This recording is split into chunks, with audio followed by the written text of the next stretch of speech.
Save किया था ना? मैं सिर्फ इसलिए गया था क्योंकि उसने मुझे कॉल किया, that's it. But listen तो. Save it for someone else. जिंदगी में सेव करना जरूरी है, मगर जब बात पैसों की हो, सिर्फ सेविंग से काम नहीं चलेगा। इक्विटी म्यूचुअल फंड्स में इन्वेस्ट कीजिए और अपने सेविंग्स को आगे बढ़ने का मौका दीजिए। Mutual fund investments are subject to market risks. Read all scheme-related documents carefully. As we know very well, there is no year in India which is not heavily political. All years are heavily political. But even by those standards, the year we've just started, 2023, is among the most political, or promises to be among the most political. The reason being, we know that the general election is next year. But before the general election, the year leading up to that general election, what happens in this year has a bearing on what happens the following year. So major states, 10 states are going for the polls this year, really matter. Karnataka, Telangana, Rajasthan, Madhya Pradesh, Chhattisgarh.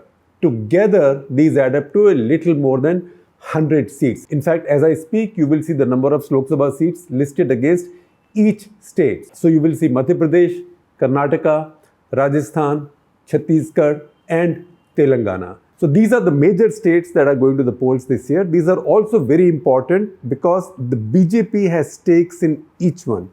In some, they've been in power. In some, they are in power. Say in Madhya Pradesh and Karnataka, they are already in power. They are incumbents. In Rajasthan and Chhattisgarh, they've been in power in the past and they are hoping that anti-incumbency this time will work in their favor. And Telangana is a state where they would believe that they've pushed out the Congress party already from the number 2 position and they are in a position to challenge KCR's power. So just what they had tried, say in West Bengal with Mamata Banerjee, they will try this year in Telangana as well. So together these 4 states account for 110 seats as you've seen on my screen just a minute back.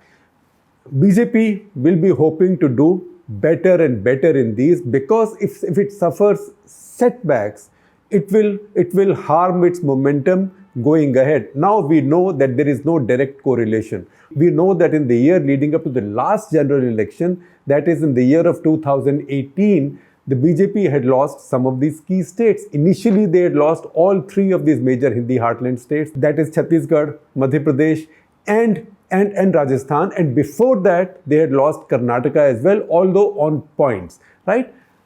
And yet they swept all those states in Lok Sabha elections. So there is no direct correlation, but there is a moral issue. There is a resources issue because it's not as if you worry that your party's morale will go down. Because if Narendra Modi is on the ticket, then BJP workers and BJP's morale will be up in 2024, no question about it. But it's also the morale of the challengers. It's also the morale of the opposition. And it's also the ability of the opposition to get resources because you need power to collect resources. Right now, if you look at the Congress party, they have too few state governments from where they can raise resources. BJP has a bunch of them. Other regional parties have their own. So to retain the states that BJP already has, that is Karnataka and Madhya Pradesh is very important for them, vitally important for them. And similarly, to push Congress out of the states that Congress took away from them, that's Rajasthan and Chhattisgarh, is also vital. And once again, Telangana is going to have a special importance for the BJP because this is the second southern state where they've already established their presence, quite a powerful presence, and they would like to expand on it because right now their southern foothold is confined to Karnataka. So, you know what happens with Indian politics? The more you start reading, the more you figure out that you don't know. And the more you figure that you don't know, the more curious you get. And once again, you are exposed again and again as maybe an ignoramus. I don't mean you, I mean myself. I'm referring to myself. So we in Delhi also, we focus so much on the Hindi heartland politics that our knowledge of southern politics is relatively much poorer. So as I started reading up on the southern states and talking to my colleagues, TK Singh, our political editor, and also Sharan, our Bengaluru correspondent, I realized how fascinating Karnataka politics is and how little do I know about Karnataka. Now, Karnataka is the first major state to go for these elections in this coming year. BJP is in power. It's a very uneasy stint in power. BJP wrested power from the Congress, JDS combined. You would remember that last election, BJP had got the largest number of seats, but not enough to have a majority. So JDS and Congress combined, and they pushed BJP out of power. But BJP, in the course of time, got their revenge. They broke up MLAs from both parties, got them to resign. Later, most of them won their by-elections, and BJP has ruled the state since then. Although BJP has not been stable, BJP was never happy with the chief minister, who was the most deserving candidate for the job, Mr. Yediyurappa. So they got rid of him. The High Command doesn't like him. They've given him some kind of a sinecure in the parliamentary board of the party, and they appointed a chief minister of their own, that is Mr. Bommai. Mr. Bommai's performance, if anything, has been underwhelming. So the BJP has a problem in Karnataka. Karnataka is important for the BJP not just because Karnataka has 28 seats. Remember in 2018 also the BJP had not won Karnataka despite incumbency work in its favor because Congress was the incumbent then, and yet in the Lok Sabha elections that followed, BJP had its best score ever. It won 25 out of 28. In fact, 28 if you also count a candidate in Mandya in South Mysore, that is Suman Lata, the independent supported by the BJP. So they won 26 of 28 states. So they may not need to worry so much about Lok Sabha elections as long as Narendra Modi keeps his sway with the voters. But to lose the only state they have in the south will be a big setback. Also, Karnataka is a resource-rich state. So they don't want to lose it. They also don't want to hand it over to the Congress party because that's also a state in which Congress leaders have resources already, and that's why you've seen a lot of the BJP activity of the BJP agencies against these Congress leaders, particularly DK Shivkumar, and also Congress has leaders who have their own bases within their caste groups or within their identity groups. So what is the BJP doing? The BJP's big problem, three things will be on test for the BJP in these 4 elections. One, it is the quality of leadership that the BJP has in these states. In each one of these 4, they either have very weak leadership with which it's difficult for them to go to the polls, as for example with Mr. Bommai in Karnataka, or they have a leader who's there, who has his own sway, but who they don't particularly like, if I may say so. I am taking the liberty of saying so. That is, say, Shivraj Singh Chauhan in Madhya Pradesh. He's quite a sizable leader in his own right. He carries a lot of weight. Given half a chance, on all evidence, BJP High Command would have preferred to project someone else in his place. But would they have that option? Would they risk it? That's a call they'll have to take later this year, but I think that will be a tough call for them to take. Ultimately, they might have no choice and they might figure that the wisdom lies in sticking with him. Again, Rajasthan, BJP is not in power, but the most preeminent leader there is somebody BJP High Command doesn't like, that is Vasundhara Raje. So what will they do? Will they project Narendra Modi as the face even in assembly elections? That, mind you, has its own risks, because how many times are you going to encash the same check? Would you encash it first in the state election and then wait also for parliament elections? Or will you then hold it back in your pocket, safe for parliament elections? The same dilemma the BJP will face in Chhattisgarh. Chhattisgarh also, it does not like Raman Singh, who was chief minister multiple number of times in the past, thrice in the past, but they don't have another leader. So that again will be a tough call. But Karnataka, if you look at Karnataka, because if Karnataka is lost, it will just set up this year really very badly for the BJP. And BJP has now realized 3 problems I told you. First problem, the quality of leadership. Second problem is the performance of their governments where the BJP is incumbent. That is a problem, because in Karnataka in particular, that is seen as very poor. So poor that BJP High Command itself is not talking about some great performance of their state government. They'd rather take the debate away from it. And we'll talk about this in a bit of detail as we go along. And the third thing, the third issue that will be tested, on which BJP will be tested big time, is the use of the Hindutva card in the south. The Hindutva card, or the polarization card, has worked in the Hindi heartland, in the western states, Maharashtra, Gujarat. To some extent, it worked in Bengal as well because it got them a lot of votes. It has been working in Karnataka. Can it now work in Telangana? And can it work in Karnataka even when their governments performance, their incumbent government's performance is nothing to write home about. So these will be the three things that will be tested in these elections. Quality of leadership, and who do they want? Quality of governance and delivery where they've been in power.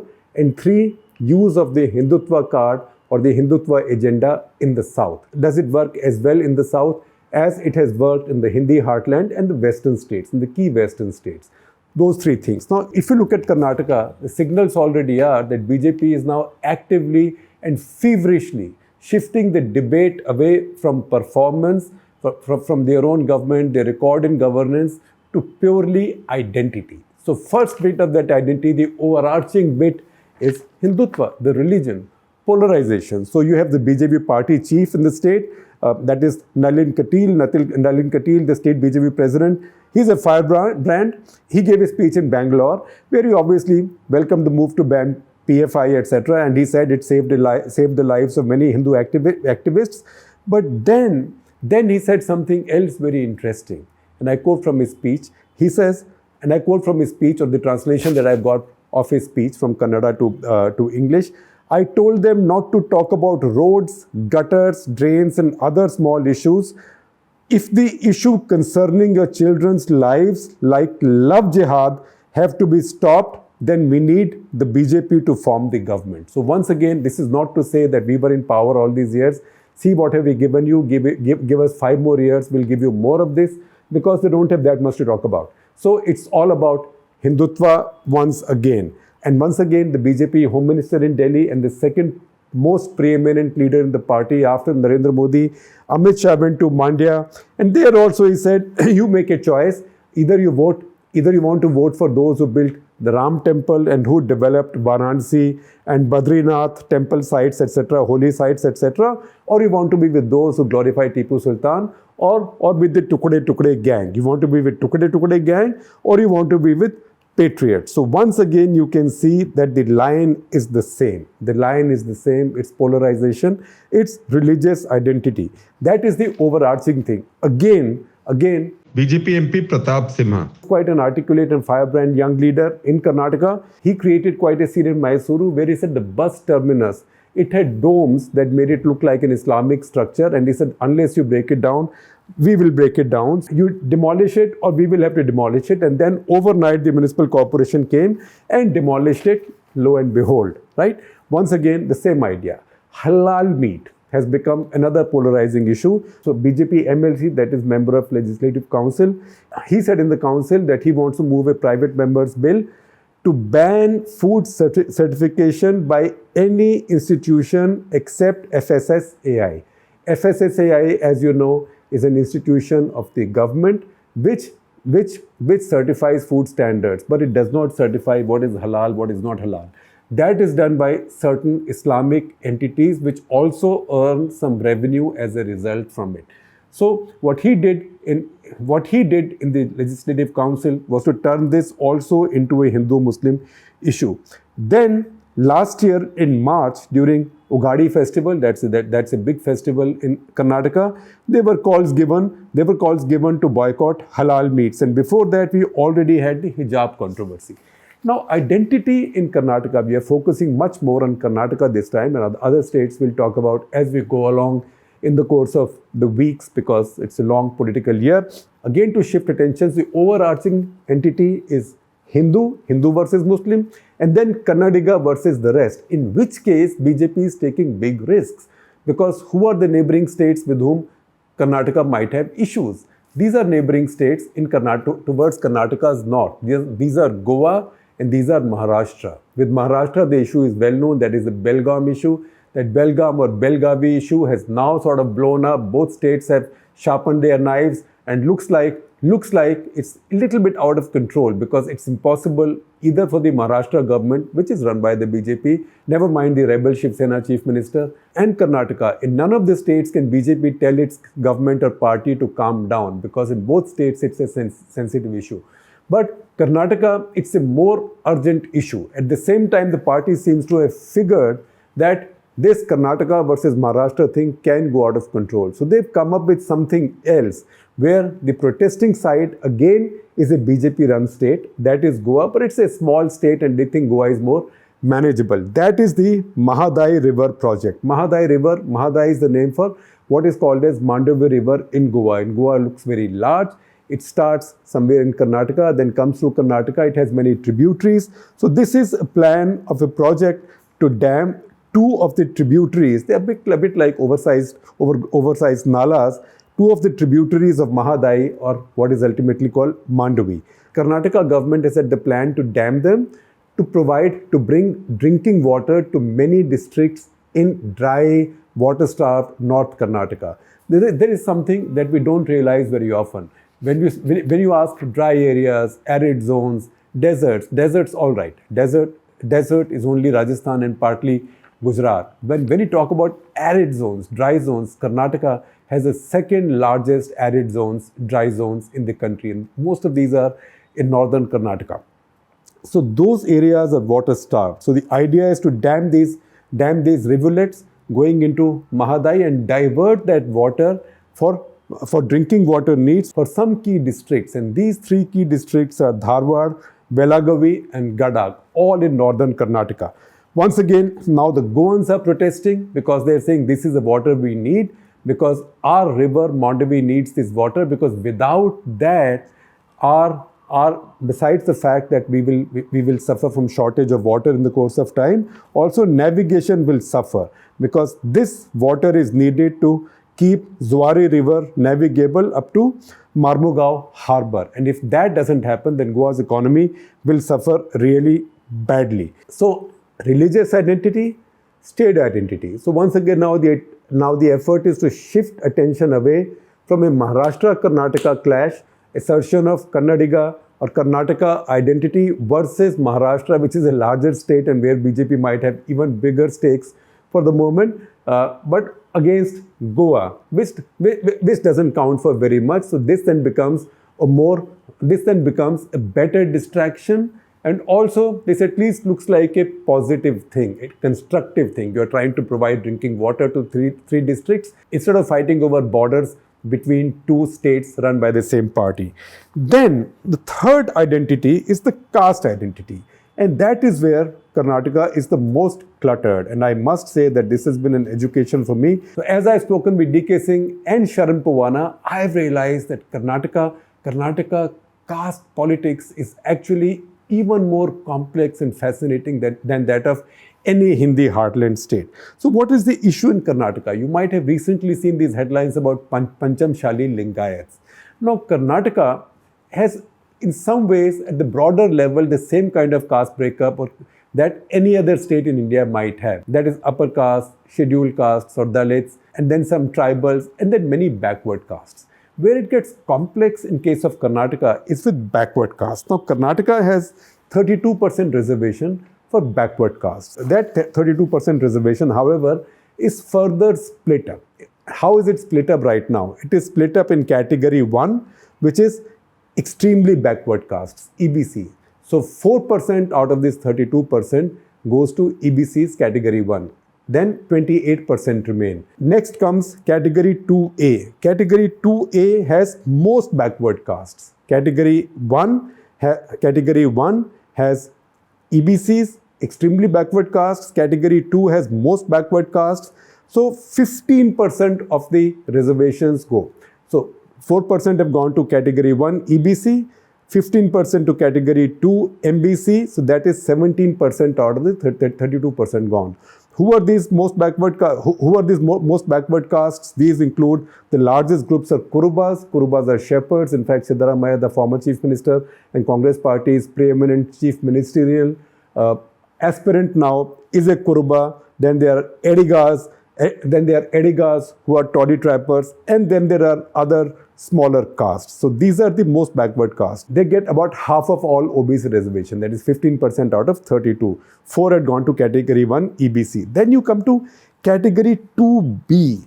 Category 2B has Muslims. So these are those Muslims who qualified to be among backward castes. And these things have been done within the state. Many states have made these distinctions or these decisions in their state. So 4% goes to the Muslims under category B. So 4% EBC, 15% MBC, 4% Muslims, that's category 2B. That's 23% out of 32 gone. 9% remain. How does the pie cut for those 9%? There is category 3A, which is for Vocaligas. Now, Vocaligas and Lingayats, if you've been following Karnataka politics, Vocaligas and Lingayats are the two most dominant and talked about castes in Karnataka politics. Usually, the party that has the vote of one of the two, of either of the two, usually the party that dominates one of the two rules the state. In the past, it was okay because Congress dominated everything. But once that broke, Congress was generally left with the backward caste, Dalit, tribal and Muslim minority vote. Vocaliga vote went to their own leader. So a leadership emerged from among Vocaligas, the Gowda family. So the Gowda family came to dominate the Vocaliga vote. And so they formed their own party, and in that process got the chief ministership thrice. Once the old man himself, Mr. H.K. Devagowda, and twice the son in partnership. Once with BJP, once with Congress. That story you know very well. The BJP acquired a big sway over the Lingayat vote, and that happened in the immediate aftermath of Rajiv Gandhi's totally thoughtless humiliation and public humiliation of Virendra Patil, who was then chief minister, quite sick Congress chief minister, and the tallest Lingayat leader at that point. So that turned the Lingayats against the Congress, and they went to the BJP. Now, both parties now have to find a way of accommodating Lingayats and Vocaligas. BJP does not want to lose any of the Lingayat vote. The Gowdas worry that some of their Vocaliga vote would go here and there because Gowdas are not seen as very powerful people right now, or people likely to form a government. So the Vocaligas have 4% reservation in category 3A, and Lingayats, who happen to be a few more in number than Vocaligas. If Vocaligas are about 14% of Karnataka's vote, then Lingayats would be about 15 to 70% of Karnataka's vote. So category 3A, Vocaligas get 4% of the reservations, OBC reservations, and category 3B, that is Lingayats and Veerashaivas, who are sort of who have many similarities, they get 5%. So this is how this pie of 32% is cut in Karnataka right now, whereby these communities, Lingayats and Vocaligas, get the reservations already kept aside for them, that's 4% and 5% respectively, but also they get the spillover from economically weaker section reservations. Now, EWS reservations, that was a central constitutional amendment, that is 10%. Given how high backward caste reservation is in Karnataka, the belief is that so many of EWS seats are not filled by others. So there is a spillover. So a lot of the seats go unfilled. So these seats can then be transferred to this new category of 2C and D, where Vocaligas and Lingayats feature. So they get the benefit of more of these. Constitutionally, is it possible? Constitutionally, can you transfer seats that are reserved on economic basis to a category which is based on caste is something that we don't know, and to me it sounds unlikely because this is now election eve. So you can make these promises, whether you can keep them or not tomorrow, whether they are constitutional or not, wo dekha jayega. So when you're playing this game of identity, identity, identity, identity, and why do I say that 4 times? Because first identity is Hindu, as in versus the Muslim. Second identity is Indian patriot, right? That is Tukde Tukde gang, etc., etc., Tipu Sultan, etc. All the Tipu Sultan is more Hindutva than nationalism. Third identity is Kannadiga. I am entitled to water of my rivers, even if they are rivulets. And fourth identity is my caste, subcaste, then the section of the subcaste.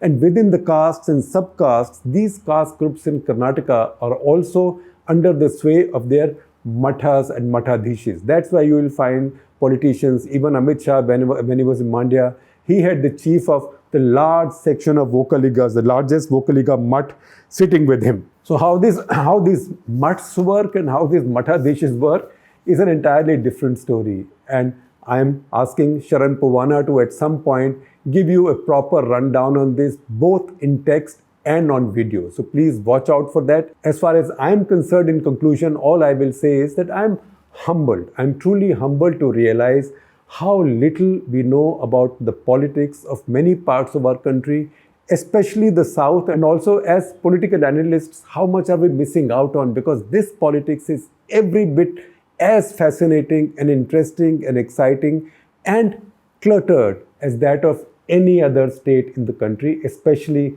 the Hindi heartland states that we seem to be so obsessed with.